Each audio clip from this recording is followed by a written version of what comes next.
புரட்சியாளர் அம்பேத்கர் அவர்களுக்கும் தலைவர் தந்தை பெரியார் அவர்களுக்கும் ஆன அந்த உறவு என்பது சுயமரியாதை இயக்கத்திற்கும் ஒடுக்கப்பட்டோர் விடுதலை இயக்கத்திற்குமான உறவு என்பது ஒரு நூற்றாண்டு காலத்தை கடந்த உறவு. இந்த இரண்டு சிலைகள் திறக்கப்படுவது என்பது, ஒரு படிப்பகம் திறக்கப்படுவது என்பது ஒரு சிந்தனை ஊற்றை இந்த ஊரிலே தொடங்கி வைத்திருக்கிறோம் என்று பொருள்.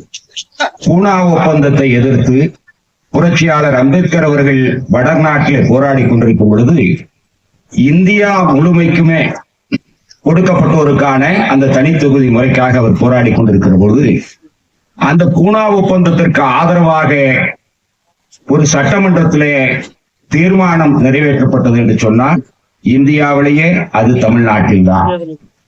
அந்த பூனா ஒப்பந்தம் முறியடிக்கப்பட்ட பொழுது அதை எதிர்த்து கண்டன பேரணி இந்தியாவிலேயே சென்னையிலே தான் நடத்தியது திராவிடர் இயக்கம் தான். இந்தியாவிலேயே பேராசிரியர் நீலகண்டன் என்பவர் நீடாமங்கலம் வன்கொடுமை என்கிற ஒரு நூலை எழுதியிருக்கிறார். அருள் கூர்ந்து வாய்ப்புள்ள தோழர்கள் இங்கே கூட விற்பனைக்கு இருக்கும், வாங்கி படியுங்கள். 1937 காங்கிரஸ் கட்சியினுடைய மாநாட்டிலே சமபந்தி போஜனம் என்று அறிவிக்கப்பட்ட அந்த சமபந்தி உணவு உண்ணக்கூடிய நிலையில அதிலே போய் உட்கார்ந்து உணவு அருந்திய 3 தோழர்கள் மொட்டையடிக்கப்பட்டு நீடாமங்கலத்திலே, தஞ்சை மாவட்டம் நீடாமங்கலத்திலே மொட்டையடிக்கப்பட்டு சாணிப்பாலை கரைத்து வாயிலை விட்டு வேர்ஜாதிக்காரர்களோடு நீங்கள் சமமாக அமர்ந்து உட்காரலாமா, உட்கார்ந்து சோறு சாப்பிடலாமா என்று சொல்லி அவர்கள் கொடுமைப்படுத்தப்பட்ட நேரத்திலே அந்த 3 பேரையும் ஈரோட்டிற்கு கொண்டு வந்து வைத்து தன்னுடைய சொந்த பாதுகாப்பிலை வைத்து அவர்களை காப்பாற்றி ஈரோட்டிலே அதற்காக கண்டன கூட்டம் போட்டு, நாடு முழுக்கவும் கண்டன கூட்டம் போட்டு ஈரோட்டிலையும் போட்டார் தந்தை பெரியார். பேராசிரியர் நீலகண்டன் சொல்லுகிறார், இந்தியாவிலேயே ஒரு ஒடுக்கப்பட்ட சமூகத்தை சார்ந்தவர் தனக்கு நேர்ந்த கொடுமையை முதலாக பொதுவெளியில் மேடை ஏறி பேசினார் என்பது அந்த நிகழ்வு, முதல் நிகழ்வு பெரியாரால் ஏற்படுத்தப்பட்ட அந்த நிகழ்வுதான். உயர்ஜாதிக்காரர்கள் என்று தங்களை கருதி கொண்டிருக்கிறவர்கள் அத்தனை பேர் நிறைந்த ஒரு சபையில எனக்கு நேர்ந்த கொடுமையை பாருங்கள் என்று நீடாமங்கலம் தேவசகாயமும் நீடாமங்கலம் ஆறுமுகமும் மேடை ஏறி பேசினார்கள். நாடு முழுக்க அறிஞர் அண்ணாவும் அவர்களை கூட்டிக் கொண்டு தமிழ்நாடு முழுக்க சுற்றுப்பயணம் வந்தார்கள். இதுல ஒரே ஒரு செய்தியை சொல்லி முடிக்கிறேன் நண்பர்களே.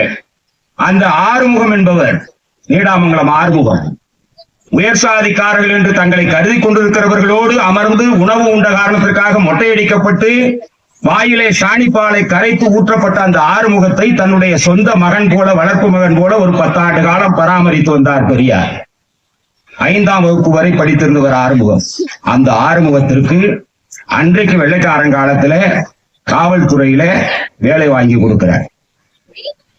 அதன் பிறகு ஒரு 70-80 ஆண்டுகள் கழித்து நீடாமங்கலம் வன்கொடுமை பற்றி எழுதிய பேராசிரியர் நீலகண்டன் அவர்கள் தேடி அந்த குடும்பத்தினுடைய வாரிசுகள் எங்கே இருக்கிறார்கள் என்று பார்க்கும் பொழுது அந்த ஆறுமுகம் காவல்துறையிலே பெரியாரால் பணிக்கு சேர்க்கப்படுகிறார். அதற்கு அடுத்து ஆறுமுகத்தின் மகன் ஆவடி டாங்கி தொழிற்சாலையிலே பணிபுரிகிறார். மொட்டையடிக்கப்பட்டு சாணிப்பால் ஊற்றப்பட்ட நீடாமங்கலம் ஆறுமுகத்தின் பேரன் இப்பொழுது எங்கே இருக்கிறார் என்று கேட்டால் அமெரிக்காவிலே சாப்ட்வேர் இன்ஜினியராக இருக்கிறார்.